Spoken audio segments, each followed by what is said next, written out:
საქართველოს ბათუმის ქვიშის რაგბის ტრადიციული მერვე საერთაშორისო ფესტივალი 9 და 10 აგვისტოს გაიმართება. ტურნირი მოყვარულთა და პროფესიონალთა შორის ჩატარდება. მასში მონაწილეობას მოყვარულთა 10, ხოლო პროფესიონალთა 8 გუნდი მიიღებს. მათ შორის არიან ბრიტანული გუნდი ბულდოგები. ტურნირი ბათუმში კომპლექს მაგნოლიას წინ მდებარე ქვიშის რაგბის სტადიონზე გაიმართება.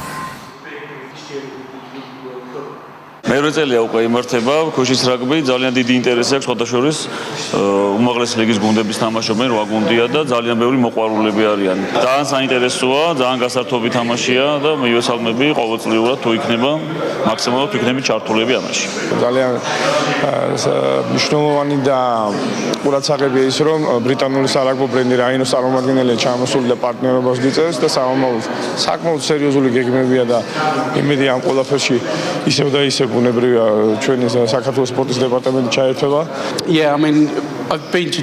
ეს ტური ძალიან მნიშვნელოვანი შესაძლებლობაა იმისა, რომ ქვეყანაში მოხდეს ქვიშის რაგბის პოპულარიზაცია. მე საქართველოში რამდენჯერმე ვიყავი და ვთვლი, რომ ქვეყანას გააჩნია ძალიან დიდი პოტენციალი ამ სფეროში. ეს ტური საშუალებას მისცემს საქართველოს რაგბის გუნდს ურთიერთობები ჩამოაყალიბოს დიდი ბრიტანეთის გუნდთან.